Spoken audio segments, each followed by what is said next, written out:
Hello, everyone, and welcome. My guest today is Michelle Wolf, who is an expert in special needs pooled trusts, among other things. Michelle is a parent disability advocate, nonprofit innovator, and social services entrepreneur. She is the founding executive director of the Jewish Los Angeles Special Trust, the first pooled nonprofit trust in Los Angeles County. The pooled trust is open to all faiths and is an affordable and easy way for people with disabilities to have access to private funds without jeopardizing their government benefits. As a parent of a young adult with cerebral palsy, she blogs on topics related to intellectual and developmental disabilities for the Los Angeles Jewish Journal and also writes for the print edition. Michelle previously served as Director of Public Policy and grant writer for the Los Angeles chapter of the American Diabetes Association, was Director of the Middle East Commission for the Los Angeles JCRC, and was press secretary to the Los Angeles City Council member Zev Yaroslavsky. Michelle, welcome, and thank you so much for being with me today to discuss pooled trusts and government benefits. Thank you, Gilda. I really appreciate this opportunity to talk to so many parents and other family members. Okay, Michelle, so to begin with, let me ask you, what is a pooled special needs trust, and why does it benefit someone's child or whomever a caretaker is taking care of and providing for to have one, especially, let's say in the case of a parent with a child, the parent already has a trust of their own? So that's a great question, and I'm glad we're starting here. So let's take a step back and talk what is a special needs trust to begin with.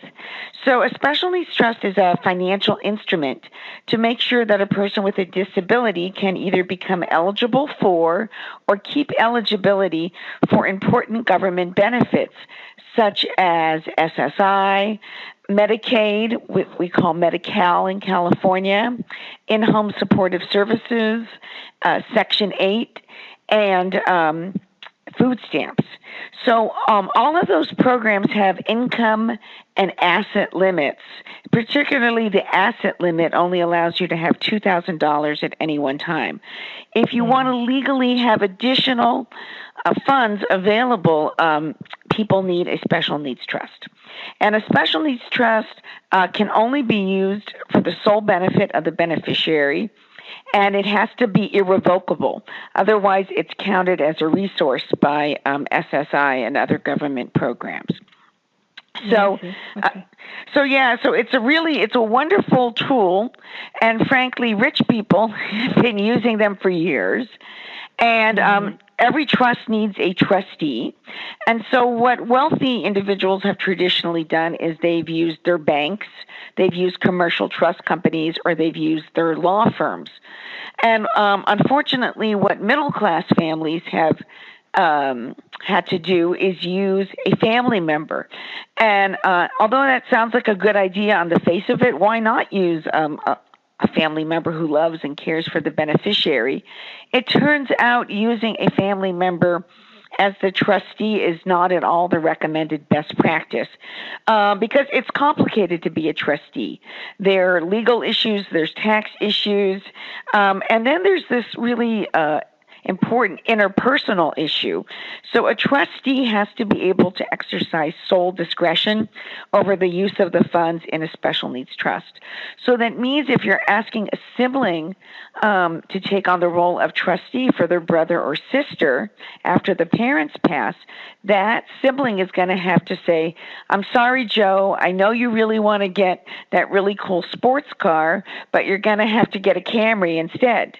Whereas a professional trustee, there's no problem with just, running the numbers and saying, hey, sorry, that Jaguar is not in the budget, we're going to have to go with the Camry.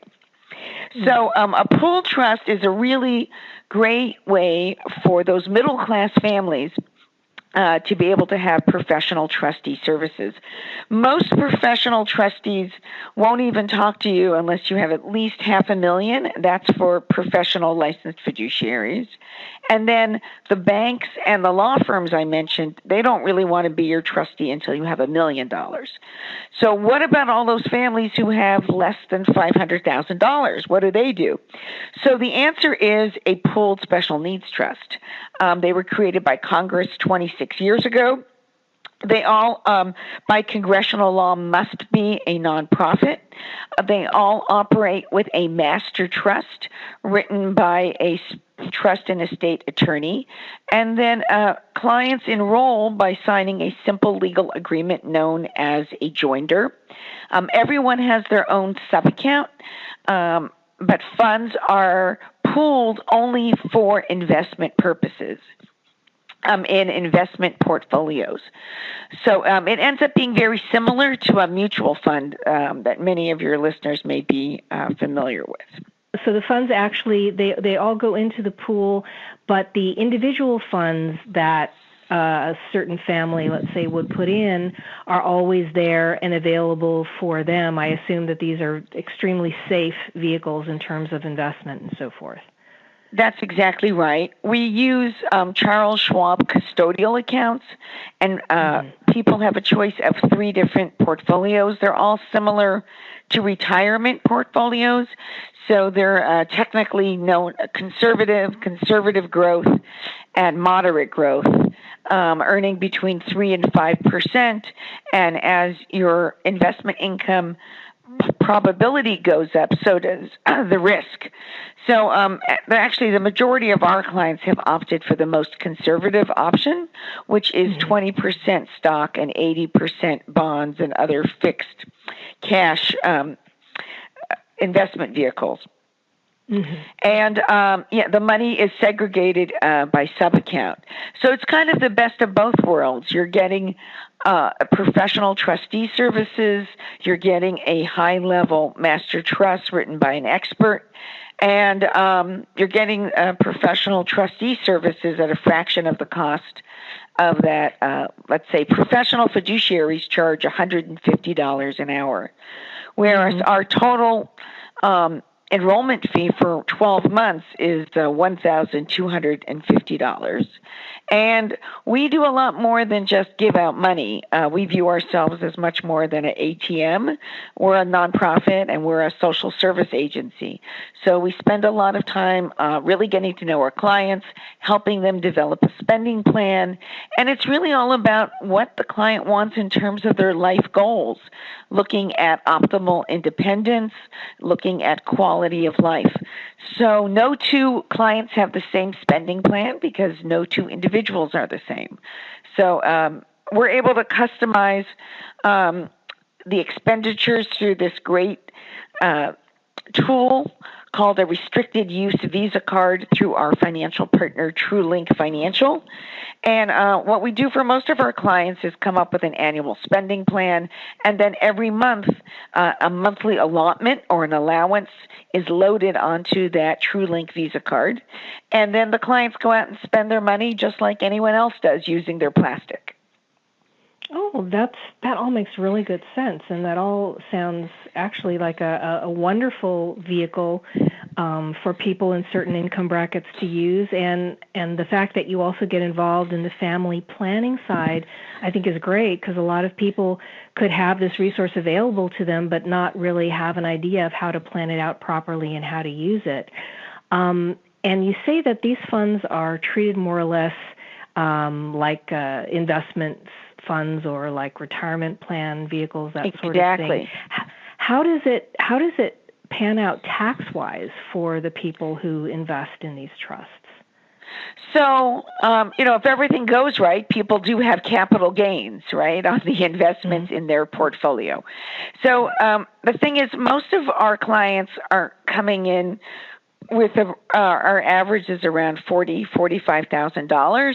So the investment income that is thrown off is almost always going to be below the standardized exemption. So they wouldn't necessarily be hit with the capital gains tax. Exactly. Exactly. Mm-hmm. So everybody we're required to give everybody a special tax document for trust known as a K-1 form. Mm-hmm. And then people can take that form to their accountant or HR block. Or actually, we help people go to the local VITA tax services, which provide free tax preparation for low-income individuals. Because most of our clients, even if they have $40,000 in their trust, they still are living just on their SSI, which is, tops out at $950 a month for a single person, or their SSDI disability, and most people that tops out at about $1,500 a month. So we're talking about a relatively low income population, so they still qualify for the free tax preparation services. So we've had very few clients actually end up having to pay capital gains as a result. Okay, well, that leads me into my next question, actually. Let's say a parent has a child who is surviving just on SSI, right. And that would be, again, very low income. I think it's important to underscore in that sort of a situation, why would they need a special needs trust, even right. a pooled special needs trust? Right. So they need in Southern California, there's no way you're going to live on $950 a month and have any kind of quality of life. Mm-hmm. So there's a real need to supplement those funds, and those funds could be supplemented from people working. Most often, it's supplemented by parents. So what ends up happening for most families, they're just paying out of pocket for rent, basic utilities for the lifetime of their adult child with disabilities. So the problem occurs, what happens when those parents get ill? They could end up with dementia themselves or just unable to keep providing that kind of money. Who else is going to be able to provide those monthly extra money that's so crucial to having a decent level of living? So that's where the trust comes in, and the trustee, we, in our pool trust, we pay rent for our clients. Many of our clients, every month we're sending out a monthly rent check or utility bills. And this is really important as parents begin to age, that they really start planning ahead for what's going to happen when they're not either able to or around to take care of that adult child with disabilities. And unfortunately, a lot of families are counting on the siblings to fill that role. Mm-hmm. And we've met some wonderful siblings and other relatives, too. We've met some wonderful nieces and nephews and cousins. And, some of them really are doing a wonderful job and will keep able to provide that extra out of pocket. But the truth is, everybody appreciates that professional trustee services, and like I said earlier, taking away having to say no to the family member. I think it's really good to have a stranger saying no than a family member saying no. Yeah, well, I will agree with you there. It is a good way to avoid conflict within the family. Yeah, exactly. Yeah. I mean, unfortunately, sometimes we've seen situations where family members end up suing each other because they're, unhappy about the way money is being given out, and they feel perhaps that they've been slighted by the parents and so forth. So the more that parents and families can sit together and really talk about these tough issues, and they are tough issues. So, for example, if you have two siblings, you have two children, one has special needs and one does not, should the parents equally divide the money, or should they give more to the one with special needs because that person's not going to be able to earn as much as the typical sibling? So these are tough and challenging issues, and every family is going to have to work it out themselves. But the worst thing, and unfortunately we see this time and time again, are parents just not wanting to deal with the subject, and they unfortunately pass away, and then everybody is left scrambling trying to put together a plan afterwards. To move on to my next question, you were talking about working just a few moments ago. What if the person with the disabilities does decide to go to work. I know a lot of people are concerned that if they were to decide to go to work, for example, they might lose their benefits, and then they would end up possibly worse off than they did before they started working. And I think that's not really true. That's a misunderstanding that most people have. Is that correct? Yes, it's really a misconception that you can't work because you're worried about losing your government benefits. Now, what happens with SSI is they do reduce your SSI benefits 50 cents on the dollar, but you always come out ahead if you're working. Now, after about $1,200 a month, you lose your SSI cash grant, but you can keep your Medi-Cal. And that Medi-Cal is very important because so few employers these days are offering good employer-provided health insurance. And Medi-Cal is so important to our clients. So many of them have health conditions and very often expensive prescriptions and treatments that there's just no way they'd be able to afford, even if they were earning a pretty good salary. So it's really important.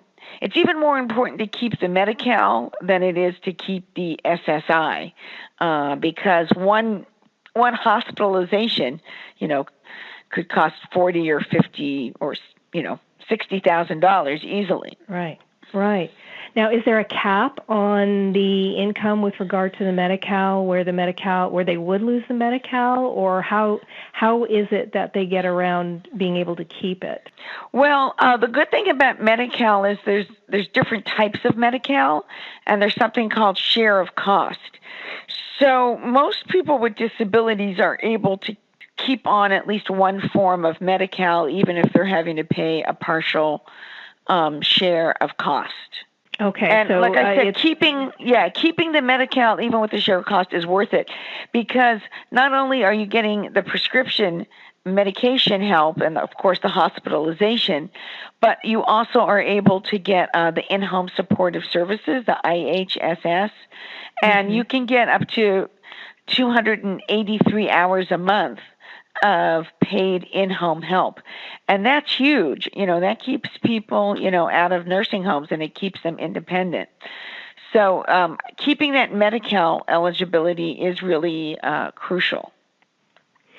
Okay. Now, what about other related government benefits? Social Security, Medicare. What's the difference between need-based, entitlement, means-tested? A lot of people, they hear these buzzwords, but they don't really know what they mean.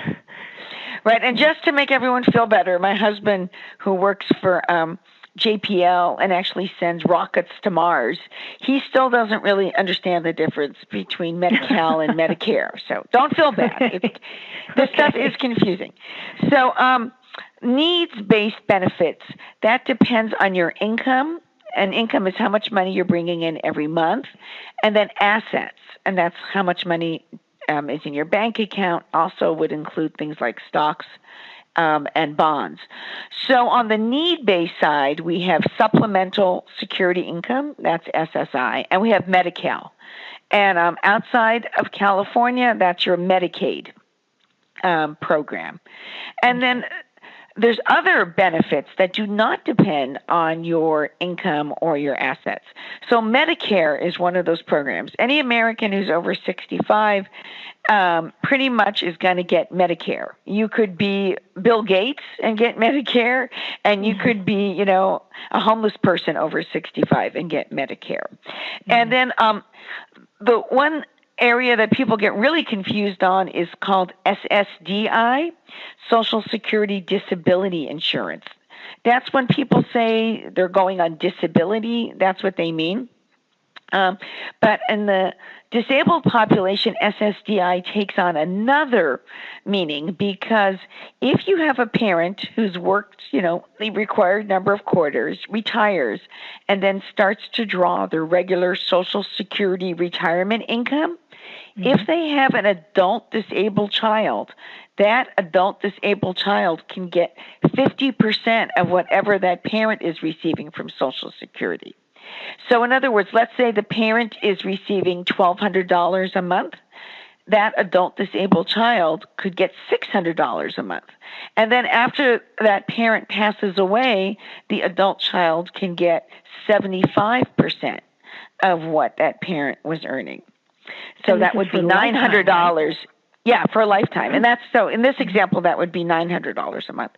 So, and the other amazing thing about SSDI for our population is that after you're on it for 24 continuous months, you're eligible for Medicare, even if you're under the age of 65.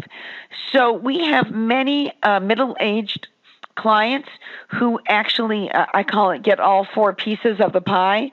They're getting Medi-Cal and SSI on their own, and through their parents' retirement Social Security benefits, they're also getting Medicare and SSDI. And I always say you want as many pieces of the puzzle as you can. You know, you don't want to say no to any services.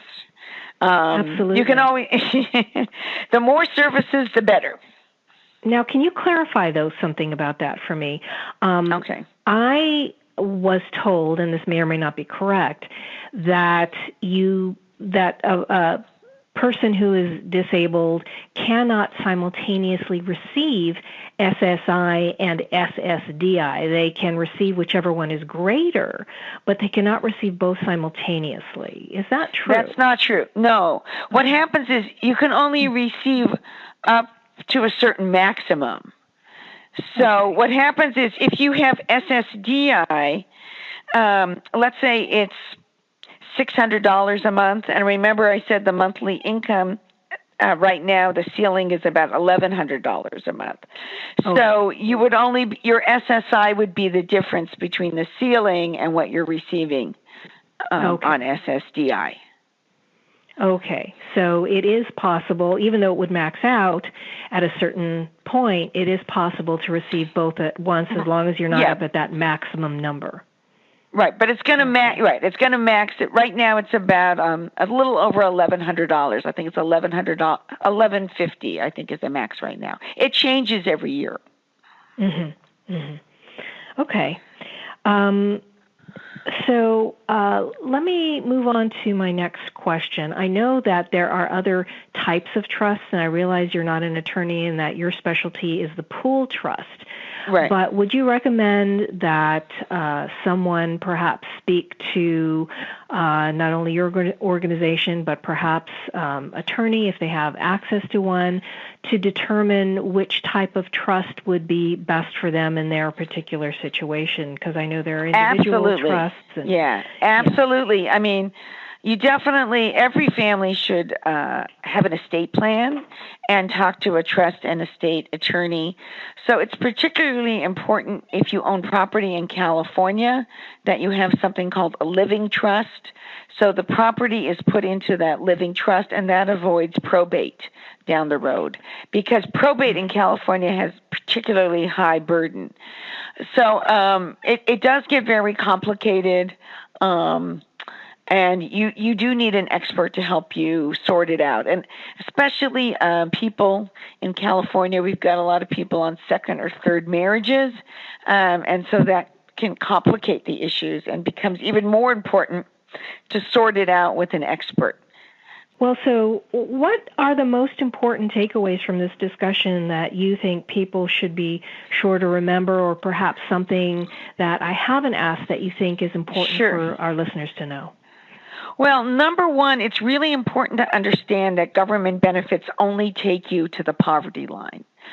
So people think, oh, you know, my child, especially the more severe, my child has a pretty severe disability. They're not going to be able to work. We're just going to count on those government benefits and the safety net for the rest of his or her life.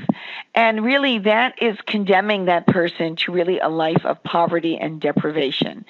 So whenever possible, people will need to supplement. And there's two ways to supplement now. You could do it with the special needs trust that we talked about, or the new ABLE accounts that we've also talked about in the past. But the most important thing is to set aside funds for a child with a disability. And the worst thing you can do is say to the sibling, and I've seen this unfortunately a few times, hey, Bob, we're going to give you 100% of everything. And after we pass, Bob, we're expecting you to give 50% to your sister, Betty. Mm-hmm. Because, and a lot of people do that. That's their planning, right? It's logical. Mm-hmm. But what happens if something happens to Bob? What happens if Bob, gets cancer and really needs that money for his own treatment? Or, he has kids that have some sort of very large financial need. So the Bob should always be there as a caring sibling, and we have a role for siblings called a beneficiary advocate. Sometimes trust and estate attorneys will call it a trust protector. So there's a real role for siblings to play as a liaison and, like I said, as a caring sibling. But there's no reason for them to have to take on the legal tax and understanding of government benefits that would be required to be a good trustee. So if our listeners have questions or want to know more about what we've discussed, how can they reach you? They're invited to give us a call at 310-773-9728. I'm at extension 2, but they can always just leave a message in our general mailbox. I encourage everyone to go on our website. We've got some really good videos where I explain the government benefits in detail, and that is JLA Trust, JLATRUST.org. And please take a look at our various pages and the videos. And you're also welcome to email me directly at mwolf, MWOLF, at JLATrust.org. All right. And you want to repeat your number perhaps one more time just in case people didn't have something to jot it down with? It is 310-773-9728. And also, I do want to stress, even though we're the Jewish Los Angeles Special Needs Trust, and we're very proud of our Jewish roots and commitment to Jewish values, we are open to all faiths, ethnicities, backgrounds, sexual orientation, and we're very proud that our clients represent the diversity that is LA County. That's wonderful, Michelle, and it's great to hear, and I want to thank you so much for your time and for the terrific information that you've shared today. Well, thank you, Gilda, for this opportunity. And I also want to thank our listeners for spending a part of their day with us. I'm Gilda Evans, reminding you to take care of yourself and that special person in your life.